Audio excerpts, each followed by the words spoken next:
اللہ کے پیارے نبی نے فرمایا تھا یاتی علی الناس زمان لا یبال المرء من این اخذ الحلال من این اخذ المال ام من حلال ام من حرام. ایک ایسا زمانہ لوگوں پر آنے والا ہے جب لوگ مال کمانے کے چکر میں اندھے ہو جائیں گے، اس بات کی پرواہ نہیں کریں گے کہ مال حلال طریقے سے آ رہا ہے یا حرام طریقے سے آ رہا ہے. میرے بھائیو یاد رکھو، جتنا بھی مال کما لو ایک دن چھوڑ کے جانا ہے. جس دن سانسوں کی ڈور تھمے گی، جس دن دل کی دھڑکن بند ہو جائے گی، جس دن روح نکل جائے گی، اس دن یہ سارا مال دوسروں کا ہو جائے گا، یہ ساری پراپرٹی دوسروں کی ہو جائے گی، اور خالی ہاتھ آپ کو دنیا سے جانا پڑے گا. دنیا میں ہمیں گرمی لگتی ہے، پنکھے کا انتظام کرتے ہیں، اے سی کا انتظام کرتے ہیں، کولر کا انتظام کرتے ہیں، ٹھنڈے پانی کے لیے فریج کا انتظام کرتے ہیں.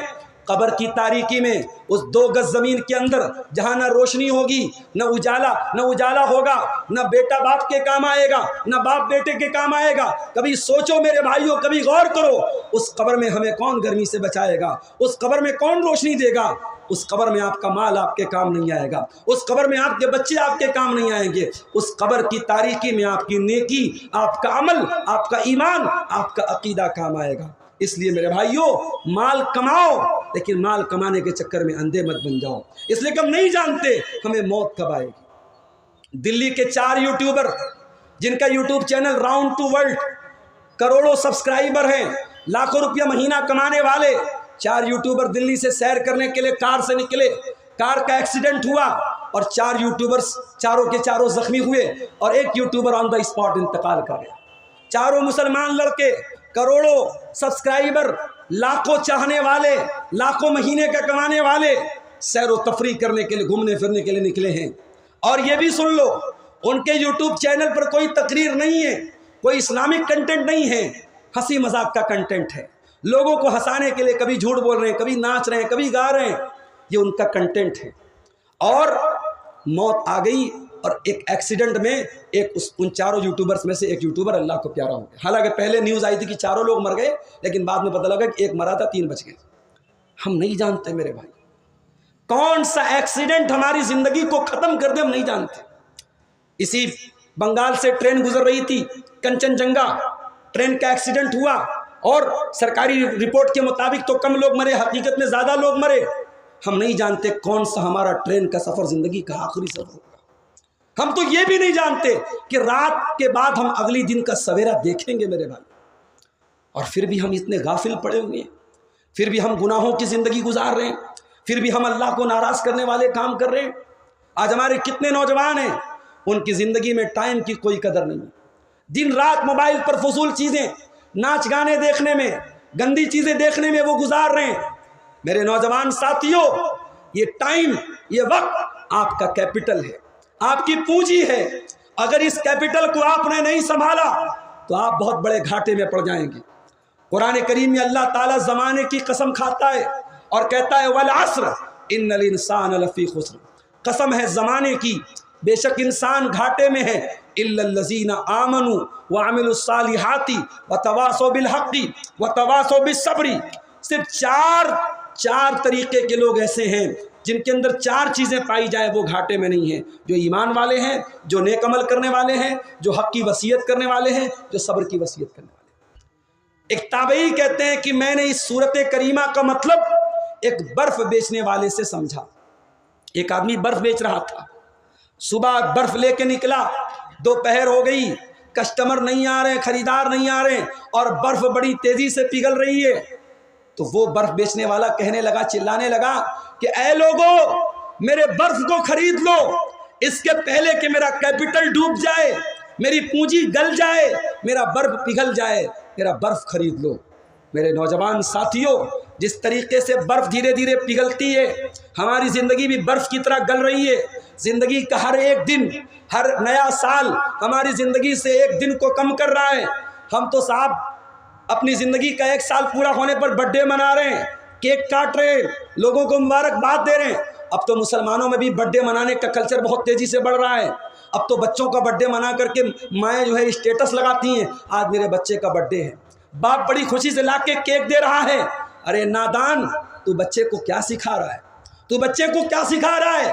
بچے کی زندگی میں اگر 1 سال اور کم ہو رہا ہے، بچہ آج 15 سال کا ہو گیا، 14 سال کا ہو گیا، تو بچے کو دعائیں سکھاؤ، بچے کو بتاؤ کہ بیٹا اب تم بڑے ہو رہے ہو، تمہاری زندگی میں اب 1 سال اور کم ہو گیا ہے، تم اللہ کے اور قریب ہونے کی کوشش کرو، بجائے اس کے ہم کیک کاٹ رہے ہیں۔ کچھ لوگ بیچارے سالگرہ مناتے ہیں، اینیورسری مناتے ہیں، بیوی سے شادی والے تاریخ میں، شادی والے دن میں بیوی کو لے کے گھمانے پھرانے لے کے جاتے ہیں۔ بیوی کو گھمانا غلط نہیں ہے، بیوی کو ریسٹورنٹ میں کھانا کھلانا غلط نہیں ہے، بیوی کے ساتھ پیار محبت کرنا غلط نہیں ہے، مگر اس کے لیے کوئی سال کا دن خاص مت کرو میرے بھائیو۔ یہ ہمارا کلچر نہیں ہے، یہ ہماری تہذیب نہیں ہے، یہ سور کھانے والوں کی تہذیب ہے، یہ شراب پینے والوں کی تہذیب ہے، یہ ننگے رہنے والوں کی تہذیب ہے، یہ انتہائی گھٹیا اور انتہائی خسیس اور زانی اور بدکار لوگوں کی تہذیب ہے، ہماری اسلام کی تہذیب نہیں ہے۔ میرے نبی اپنی بیویوں سے بہت محبت کرتے تھے۔ میرے نبی حضرت عائشہ کو کبھی کبھی عائش کہتے تھے، کبھی کبھی عائش کہتے تھے، کبھی کبھی حمیرہ کا مطلب حضرت عائشہ جو ہیں گوری تھی، اور جب ہنستی تھی تو ان کا چہرہ لال ہو جاتا تھا، تو اللہ کے نبی کبھی کبھی پیار سے حضرت عائشہ کو حمیرہ بھی بولتے تھے، تو پیار کرتے تھے اللہ کے نبی۔ ہمیں اور آپ کو تعلیم بھی دی آپ نے کہ بیوی سے پیار کرو، بیوی سے پیار کرنا سنت ہے، بیوی سے محبت کرنا سنت ہے۔ اللہ کے نبی حالت حیض میں جب حضرت عائشہ ہوتی تھی تو اللہ کے پیارے نبی صلی اللہ علیہ وسلم جب گوشت کھاتے تھے تو جہاں سے حضرت عائشہ گوشت کھانے کے بعد ہڈی کو چھوڑ دیتی تھی، جہاں سے حضرت عائشہ منہ لگائی ہوتی تھی وہیں اللہ کے نبی منہ لگاتے تھے۔ حضرت عائشہ جس پیالے میں پانی پیتی تھی وہیں پر منہ لگا کر کے اللہ کے نبی پانی پیتے تھے جہاں حضرت عائشہ نے منہ لگایا ہوتا تھا۔ بیوی سے محبت کرنا ہمارے نبی کی سنت ہے، مگر اینیورسری منانا، سالگرہ منانا اور پبلک پلیس پر لوگوں کے سامنے بیوی کے ساتھ رومانس کرنا، یہ اسلام کی تہذیب نہیں ہے۔ اپنی تہذیب اور اپنے کلچر کو پہچانو میرے پیارے ساتھی۔ آج ہمارا نوجوان برتھ ڈے منا رہا ہے، نیا سال منا رہا ہے، ارے تیری زندگی تو برف کی طرح گل رہی ہے، ایک اور اینٹ گر گئی دیوار حیات سے، ناداں یہ کہہ رہا ہے نیا سال مبارک۔ تیری زندگی کی دیوار سے ایک اینٹ اور گر گئی، تیری زندگی میں تو موت سے اور قریب ہو گیا، اور تو نیا سال منا رہا ہے، تو برتھ ڈے منا رہا ہے۔ نہیں میرے نوجوان ساتھیوں، اپنی زندگی کی قدر کرو۔ ابھی ہم نے قربانی کا تہوار منایا، قربانی کرنے کے ٹائم ہم نے جب جانوروں کی گردن پہ چھری چلائی تو ہم نے ایک دعا پڑھی۔ کیا دعا پڑھی؟ ان صلاتی و نسکی و محیای و مماتی للہ رب العالمین۔ میری قربانی اللہ تعالیٰ کے لیے، میری نماز اللہ تعالیٰ کے لیے، میری زندگی اللہ تعالیٰ کے لیے، میری موت اللہ تعالیٰ کے لیے۔ میری زندگی کا مقصد تیرے دین کی سرفرازی، میں اسی لیے مسلمان، میں اسی لیے نمازی۔ میرے نوجوان ساتھیوں، زندگی کا مقصد صرف کھانا کمانا اور انجوائے کرنا نہیں ہے، زندگی اللہ کو راضی کرنے کے لیے ملی ہے۔ زندگی کے ایک ایک منٹ کا صحیح استعمال کرو، حلال طریقے سے پیسے کماؤ، جائز طریقے سے پیسے کماؤ، حرام طریقے سے پیسے مت کماؤ۔ میرے نوجوان ساتھیوں، ایک ذمہ داری آپ کی اور بھی بنتی ہے، اور وہ ذمہ داری اپنی شرمگاہ کی حفاظت کرنا، اپنے آپ کو شرمگاہ کے فتنے سے بچانا۔ یہ دور اس اعتبار سے بھی بڑا نازک دور ہے کہ آج نکاح کرنا مشکل ہے اور زنا کرنا آسان ہے۔ آج آپ بڑے بڑے شہروں میں چلے جائیں، قدم قدم پر آپ کو ایسے ہوٹل مل جائیں گے جہاں ایک نوجوان لڑکا اور لڑکی جا کر کے زنا کر سکتے ہیں، کوئی روکنے والا کوئی ٹوکنے والا نہیں ہے۔ لیکن نکاح کرنے کے لیے ہزاروں بندشیں ہیں۔ ابھی ایک لڑکے نے مجھے میسج کیا کہ مولانا آپ تقریر کرنے جا رہے ہیں، ذرا اس پر بھی بیان کیجئے گا۔ ہمارے یہاں شادی کے 3 دن پہلے ہلدی کی رسم ہوتی ہے، ہلدی کی رسم ہو رہی ہے۔ آپ کے پاکڑ کے ان گاؤں میں، ان علاقوں میں ہلدی کی رسم ہو رہی ہے، پورا فنکشن ہو رہا ہے، لڑکیاں پیلے پیلے کپڑے پہن رہی ہیں اور پوری ایک دعوت ہو رہی ہے۔ یہ کہاں سے آیا میرے بھائی؟ انگیجمنٹ کے نام پہ، منگنی کے نام پر پوری ایک دعوت ہو رہی ہے۔ یہ رسمیں کہاں سے آئی؟ ہم نے نکاح کو اتنا مشکل بنا دیا، غریب آدمی اپنے لڑکے لڑکی کی شادی کرنے کے لیے قرضے لے رہا ہے، قرضے لے کے، بینک سے لون لے کر کے، اور گھروں کو گروی رکھ کر کے شادیاں ہو رہی ہیں۔ یہ نکاح کو اتنا مشکل تو نہیں تھا میرے بھائی، نکاح کو آسان بناؤ۔ اللہ کے پیارے نبی نے فرمایا ان اعظم النکاح برکتن ایسرہ مؤونتن، سب سے زیادہ برکت اس نکاح میں ہوتی ہے جس میں سب سے کم خرچ کیا جائے۔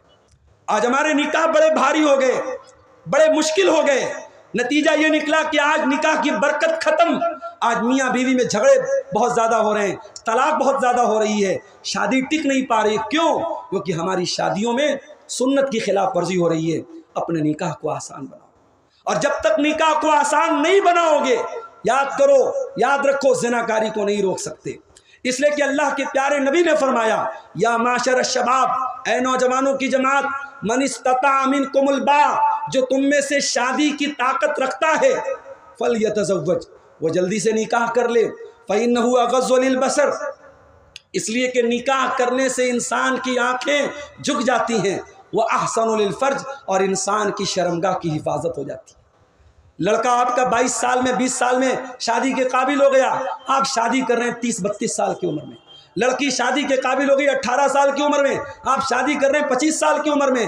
یہ نوجوانی کی عمر بڑی خطرناک ہوتی ہے، جب شہوت کی آگ بھڑکتی ہے، نوجوان لڑکے اور لڑکیاں غلط راستوں کی طرف جاتے ہیں، ان کو برائی سے روکنا ہے تو نکاح کو آسان کرو میرے بھائی۔ یہ صحابہ کا دور نہیں ہے، یہ نبی کا دور نہیں ہے، یہ تابعین کا دور نہیں ہے۔ آج کے دور میں پردہ بہت کم ہو رہا ہے، بدکاری زیادہ ہو رہی ہے، بے پردگی زیادہ ہو رہی ہے، نگاہوں پر کنٹرول بہت کم ہو گیا ہے۔ ایسے دور میں تو ہمیں اور زیادہ نکاح کو آسان کرنے کی ضرورت ہے، اور ہم برابر نکاح کو مشکل کر رہے ہیں۔ میرے نوجوان ساتھیوں، اپنی شرمگاہ کی حفاظت کرو۔ اللہ کے پیارے نبی فرماتے ہیں من یضمن لی ما بین لحیہ وما بین رجلیہ اضمن لہ الجنہ، مجھے 2 چیزوں کی گارنٹی دے دو، میں تمہیں جنت کی گارنٹی دیتا ہوں۔ ایک زبان کی گارنٹی دے دو، ایک شرمگاہ کی گارنٹی دے دو، میں تم کو جنت کی گارنٹی دیتا ہوں۔ اللہ کے نبی نے یہ بھی فرمایا ما ترکت فتنۃ اضر علی الرجال من امتی من النساء، میری امت کے مردوں کے لیے عورت سے خطرناک کوئی فتنہ نہیں ہے۔ عورت فتنہ بن جاتی ہے مردوں کے لیے، اب چاہے وہ مرد نمازی ہو، چاہے وہ مرد مولانا صاحب ہو، چاہے وہ مرد علامہ صاحب ہو، چاہے وہ مرد راتوں میں تہجد پڑھنے والا ہو، اگر مرد مرد ہے اور عورت عورت ہے تو مرد عورت کے لیے فتنہ ہے، مرد عورت کے لیے فتنہ ہے اور عورت مرد کے لیے فتنہ ہے۔ یہ بات یاد رکھو میرے بھائی۔ اسی لیے اللہ کے نبی نے فرمایا لا یخلون رجل بامرأۃ، کوئی مرد کسی عورت کے ساتھ اکیلے میں نہ رہے، تنہائی میں نہ رہے، ورنہ الا وثالثہم الشیطان، وہاں پہ تیسرا شیطان رہتا ہے۔ یاد رکھو میرے نوجوان بھائیوں اور بہنوں، جب سوشل میڈیا پر، جب واٹس ایپ پر، جب فیس بک پر، جب انسٹاگرام پر ایک لڑکا اور لڑکی جب باتیں کرتے ہیں تو وہاں پہ بھی تیسرا شیطان ہوتا ہے۔ پہلے باتیں اچھے انداز میں شروع ہوتی ہیں، پہلے باتیں سلام کلام سے شروع ہوتی ہیں، اس کے بعد دھیرے دھیرے شیطان ان کو غلط راستے پہ لے کے جاتا ہے۔ کتنے زناکاری کے واقعات ہوئے ہیں، کتنے بدکاری کے واقعات ہوئے ہیں جو واٹس ایپ کی اور انسٹاگرام کی چیٹنگ سے شروع ہوئے ہیں۔ اس لیے میرے نوجوان ساتھیوں، اگر آپ کسی اور کی بہن اور بیٹی کو پھنسا رہے ہیں تو آپ کے گھر میں آپ کی بہن بیٹی کو بھی کوئی پھنسا رہا ہے۔ اور اپنی بہنوں سے کہنا چاہتا ہوں، اپنی آبرو کی حفاظت کرو، اپنے آپ کو اتنا قیمتی بناؤ، اپنے آپ کو اتنا مضبوط بناؤ کہ کسی کا ہاتھ تمہارے عزت اور آبرو تک نہ پہنچ سکے۔ اپنے آپ کو اتنا سیکیور بناؤ کہ کوئی گھناؤنی نیت سے تمہیں ٹچ کرنا چاہے تو ٹچ نہ کر سکے۔ میری بہنوں، آپ کے لیے سیمپل اور نمونہ اس امت کی بہترین عورتیں ہیں۔ قرآن کریم میں اللہ تعالیٰ نے موسیٰ علیہ السلام کا واقعہ بیان کیا۔ موسیٰ علیہ السلام جب مدین پہنچے اور مدین انہوں نے دیکھا کہ ایک جگہ لائن لگی ہے اور لوگ اپنے اپنے جانوروں کو پانی پلا رہے ہیں اور 2 لڑکیاں لائن سے الگ کھڑی ہیں، تو موسیٰ علیہ السلام لڑکیوں کے پاس گئے اور کہا کہ ما خطبکما، تم دونوں لائن سے الگ کیوں کھڑی ہو؟ تو دونوں لڑکیوں نے کہا لا نسقی حتی یصدر الرعاء، ہم اپنے جانوروں کو تب تک پانی نہیں پلائیں گے جب تک مردوں کی لائن ہٹ نہیں جائے گی۔ ایک عزت دار عورت مردوں کی لائن سے لائن میں لگ کر کھڑی نہیں ہوتی ہے، مردوں سے اپنے آپ کو الگ رکھتی ہے۔ آج کتنی مسلمان عورتیں ہیں جو مردوں کے بیچ میں جا کے جاب کر رہی ہیں، مردوں کے بیچ میں جا کے کام کر رہی ہیں، اور اسی لیے ہراسمنٹ کے واقعات ہو رہے ہیں، اور اسی لیے ناجائز تعلقات پر اپنے آفسوں میں اور کارپوریٹ سیکٹر میں۔ اپنی نوجوان لڑکیوں اور بہنوں کو اس گندگی سے بچاؤ۔ وہ کام کر سکتی ہیں، وہ جاب کر سکتی ہیں، مگر کہاں؟ جہاں وہ پردے میں رہ کے کام کر سکیں اور جہاں مردوں کے ساتھ ان کا انٹریکشن نہ ہو، مردوں کے ساتھ ان کا انٹریکشن نہ ہو۔ یہاں ان دونوں لڑکیوں نے موسیٰ علیہ السلام سے کہا کہ مردوں کی لائن لگی ہے، ہم مردوں کی لائن میں سے لگ کر کے اپنے جانوروں کو پانی نہیں پلائیں گے۔ وہ ابونا شیخ کبیر، اور ہمارا باپ بوڑھا ہے، بیمار ہے، اس لیے ہم کو یہ کام کرنا پڑ رہا ہے۔ موسیٰ علیہ السلام نے ان دونوں لڑکیوں کی بکریوں کو پکڑا اور لے گئے اور کنویں کا پانی پلا دیا اور بکری ان کے حوالے کر دی۔ اور جب بکری ان کے حوالے کر دی تو موسیٰ علیہ السلام آ کر کے پیڑ کے نیچے بیٹھ گئے اور اللہ کی بارگاہ میں دعا کی، رب انی لما انزلت الی من خیر فقیر، اے اللہ میں تیرے کرم کا محتاج ہوں، اے اللہ اپنے وطن سے دور ہوں، نہ سر پہ چھت ہے، نہ کھانے کو روٹی ہے، نہ پینے کو پانی ہے، نہ کوئی مجھ سے یہاں حال چال پوچھنے والا ہے، اے اللہ تیرا بندہ تیرے کرم کا محتاج ہے۔ موسیٰ علیہ السلام نے ان دو لڑکیوں کی مدد کرنے کے بعد یہ دعا کی تھی، اللہ نے فوراً دعا قبول کی۔ پتہ یہ چلا کہ اگر چاہتے ہو کہ دعا فوراً قبول ہو تو کسی غریب کے کام آ جاؤ، کسی بے سہارا کے کام آ جاؤ، کسی مجبور کے کام آ جاؤ، اللہ تمہاری دعا کو فوراً قبول کرے گا۔ موسیٰ علیہ السلام نے دعا کی، دونوں لڑکیوں میں سے ایک لڑکی واپس آئی۔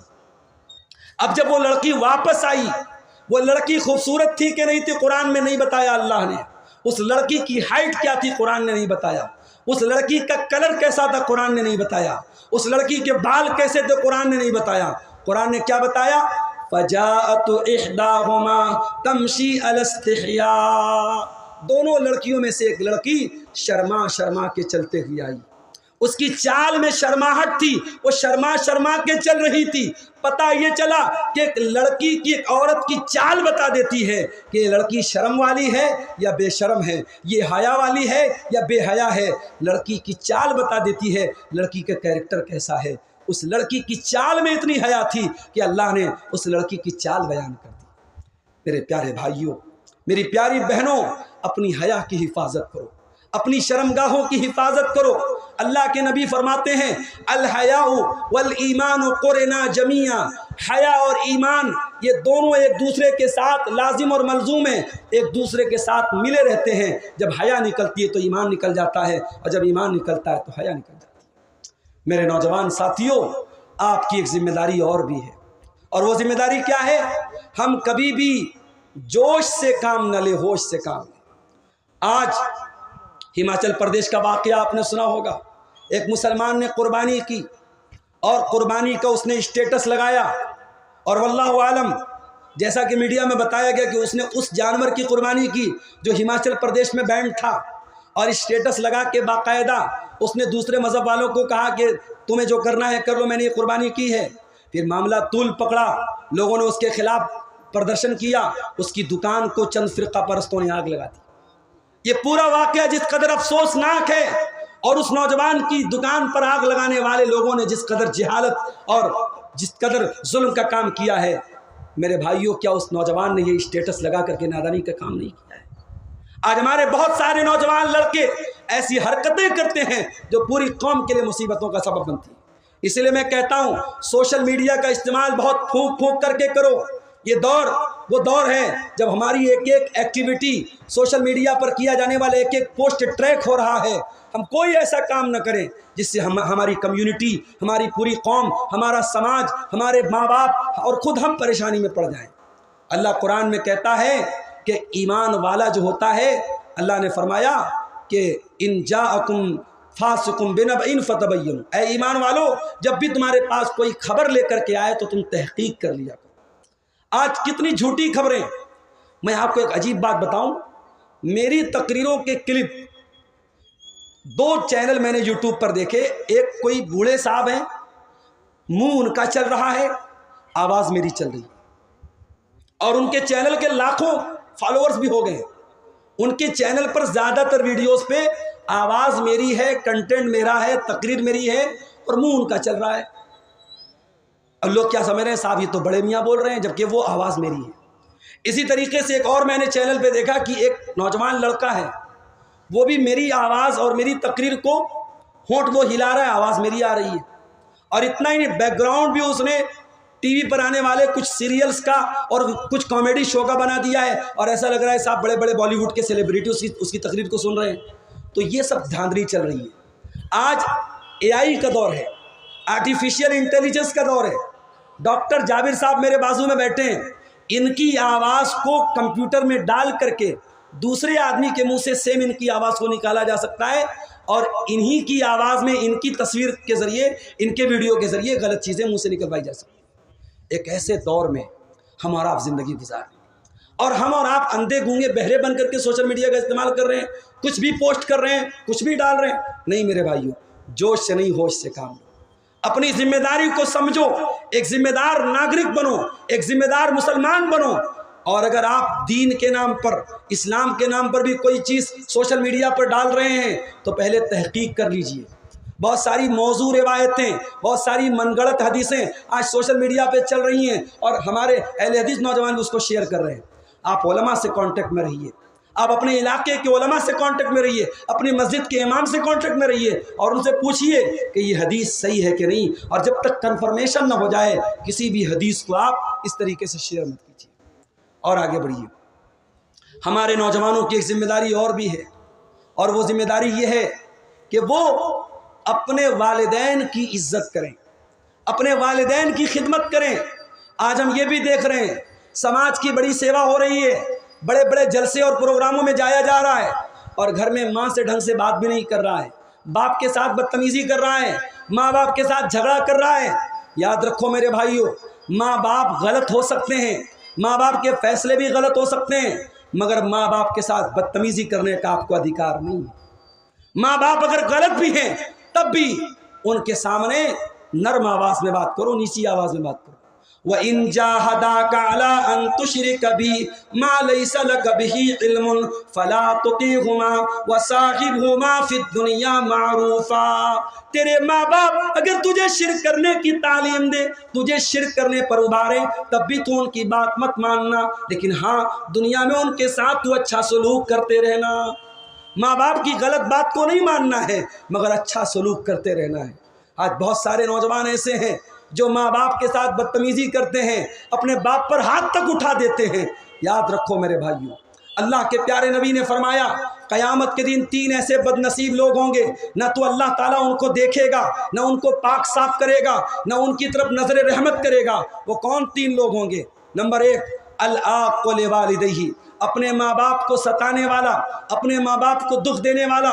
نمبر 2 المرأۃ المترجلہ، مردوں کی نقل کرنے والی عورت۔ اور نمبر 3 الدیوس، وہ بے غیرت آدمی الذی یقر فی اہلہ الخبث، جس کے گھر میں گندگی کا کام ہو رہا ہے، بے حیائی کا کام ہو رہا ہے، جس کے گھر میں بے پردگی ہو رہی ہے اور اس کو کوئی فرق نہیں پڑتا۔ ایسا بے غیرت آدمی بھی قیامت کے دن اللہ کی نظر رحمت سے دور ہوگا۔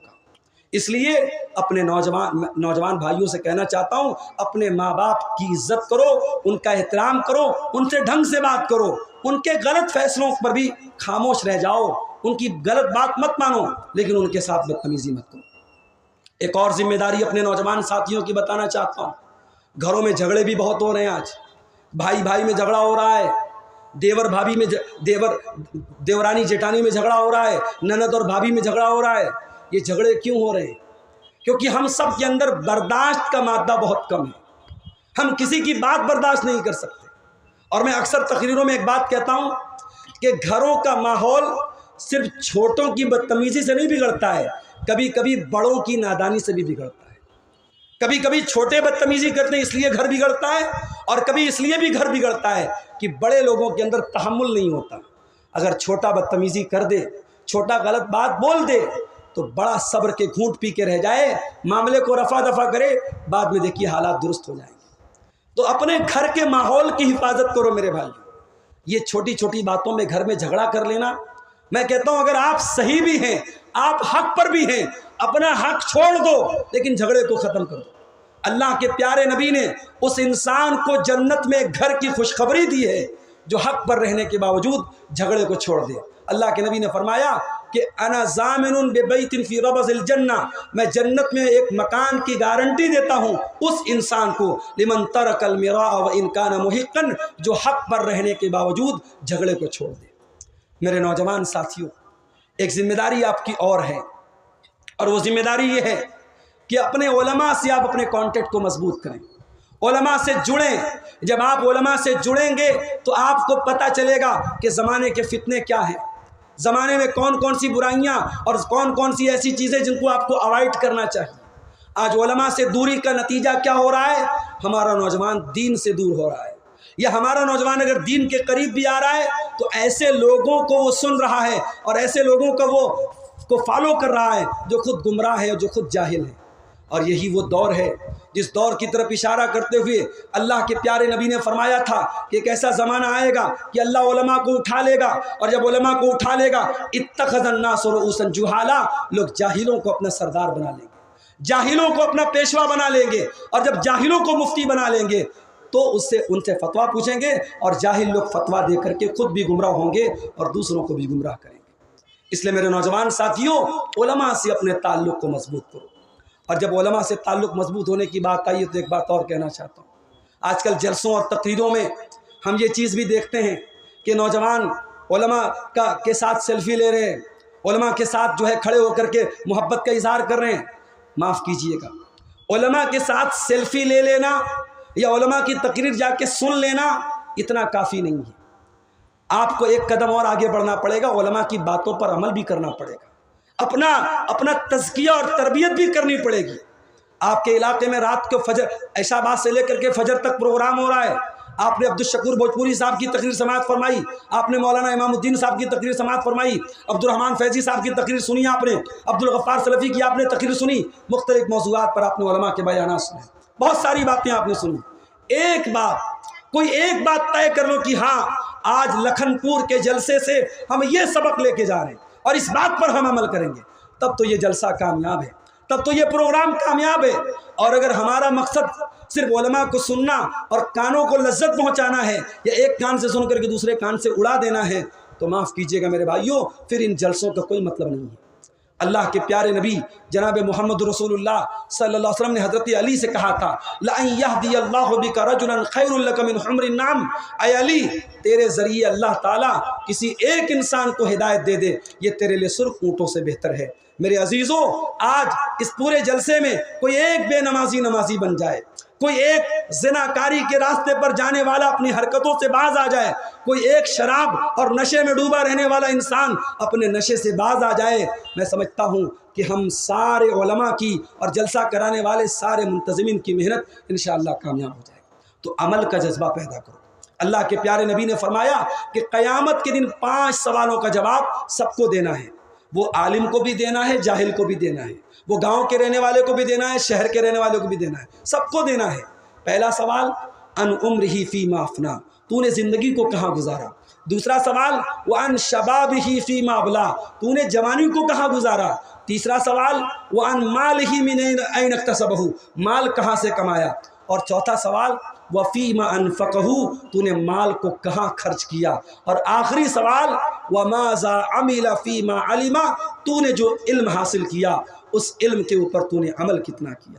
میرے بھائیوں، آج ہم رونا روتے اللہ کی مدد نہیں آ رہی ہے، ہم رونا رو رہے ہیں فلسطین میں ہمارے بھائیوں کا خون بہ رہا ہے، اللہ کی مدد نہیں آ رہی ہے۔ کبھی غور کرو، کبھی اپنے گریبانوں میں جھانکو اور سوچو 24 گھنٹے میں کتنے منٹ آپ نے اللہ کی راہ میں خرچ کیے، اپنی کمائی کا کتنا حصہ آپ نے اللہ کے دین میں خرچ کیا، اپنے بدن کی طاقت اور انرجی کا کتنا حصہ آپ نے اللہ کے دین کے لیے خرچ کیا۔